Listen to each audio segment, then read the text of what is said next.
கற்பிலே பிறந்த தென்னன் புகழிலே கிடந்த சங்கத்து இருப்பிலே இருந்து வைகை ஏட்டிலே தவழ்ந்து பேதை நெருப்பிலே நின்று கற்றோ நினைவிலே நடந்து ஓரெனம் மறுப்பிலே பெய்த பாவையே தேனினும் இனியவளே கத்தி கரும்பே கருப்பட்டி இனிப்பே விண்ணை அளந்த என் அன்னை தமிழை முதலில் உண்மை வணங்கி தலைமை ஆசிரியர் அவர்களே, ஆணிவேர்களே, ஆசிரியர் பெருமக்களே, வருங்கால தங்கங்களே, எதிர்கால சிங்கங்களே, அன்பிற்கினிய மாணவ செல்வங்களே, உங்களை அத்தனை பேரையும் வணங்கி பேசப் போகிறேன். என் தலைப்பை பிடித்து ஏட்டையும் பெண்கள் தொடுவது தீமை என்று நீர்ந்தவர் மாய்ந்து விட்டார். வீட்டுக்குள்ளேயே பெண்ணை பூட்டி வைப்போம் என்ற விந்தை மனிதர் தலை கவிழ்ந்தார். மாட்டை அடித்து வசக்கி தொழுவத்தில் மாட்டும் வழக்கத்தை கொண்டு வந்து வீட்டினில் எம்மிடம் காட்ட வந்தார். அதை வெட்டி விட்டோம் என்றே கும்மியடி என்கிறார் மகாகவி பாரதியார். அடுப்பூது பெண்களுக்கு படிப்பு எதற்கு என்பது போன்ற முட்டுக்கட்டைகளை தூக்கி மூளையில் எரிந்துவிட்டு இன்று வீரர்களை போட்டுக் கொண்டிருக்கின்றனர் பெண்கள். ஒரு பெண் கல்வி கற்பதால் வீடு, தெரு, ஊர், மாவட்டம், நாடு என படிப்படியாக முன்னேற்றம் காணும்.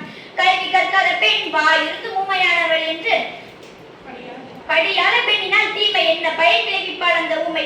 நெடுந்தமிழ் நாடெனும் செல்வி நல்ல நிலை காண வைத்திடும் பெண்களின் கல்வி என்கிறார் பாவேந்தர் பாரதிதாசன். பெண்கள் கல்வி கற்பதன் மூலம் பல்வேறு பலன்களை அடைகின்றன. தற்கால பெண்கள் பெரும்பாலானோர் கல்வியின் பெருமையை புரிந்து கொண்டு கல்வி கற்ற பிறகே திருமணம் செய்கின்றனர். பெண்கள் கல்வி கற்பதன் மூலம் தன்னை திருத்திக் கொள்வதுடன் தீய செயல்களில் இருந்து பாதுகாத்துக் கொள்கின்றார். திருமணத்துக்கு பின் கணவனுடன் புரிந்துணர்வுடன் நடந்து குடும்பத்தை வழிநடத்துகின்றார். அத்துடன் உறவினர்கள் மத்தியில் ஒருங்கிணைப்பை உருவாக்குகிறார். கட்டொழுங்கை மட்டும் பிள்ளைகளுக்கு வழங்கிய பெண்களை விட இக்கால பெண்கள் பிள்ளைகளுக்கு சட்ட சுதந்திரம் வழங்கி நண்பர்களை போல பழகி அவர்களின் அன்றாட பிரச்சனைகளை, கலைகளையும் திறமைகளையும் கொண்டுள்ளனர். ஆண் உயர்வு பெண் உயர்வு என்பதும் நீ நிலத்து எங்கனும் இல்லை. வாணிகம் செய்யலாம் பெண்கள், நல்ல வானூர்தி ஓட்டலாம் பெண்கள் என்கிறார் பாவேந்தர்.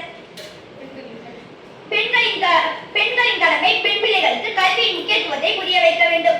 அணிகளின் மீது மோகம் கொண்டு அதுதான் நாகரிகம் என எண்ணும் பெண்ணிடம் ஒரு தாய் கல்வி கற்பதின் அவசியத்தை எடுத்துரைக்கிறார். கல்வி கற்பதுதான் பெண்ணின் அடையாளம். கல்வி கற்கையில் எவ்வகை இடையூறுகள் ஏற்பட்டாலும் பொருட்படுத்தாது தன் இலக்கை அடைய பெண்கள் துணிய வேண்டும். பெண்களால் ஆயுத உலகு பெண்ணுக்கு கல்வியை விருது. பெண் கல்வியை நீ தொழுது சரித்திரம் படை பெண் என எழுது. எழுதுவதும் பேசுவதும் நன்மைக்காக, பெருமை பெற்றால் அது நாட்டுக்காக. அறிவு கொண்டது எதற்காக? ஆய்ந்து பார்க்கவும் அதற்காக. பெண் கல்வி வேண்டும் சரியாக, பெருமைகள் புரிவோம் பெரிதாக என்று கூறி பேச வாய்ப்பளித்த அனைவருக்கும் நன்றி தெரிவித்து எனது உரையை நிறைவு செய்கிறேன். நன்றி, வணக்கம்.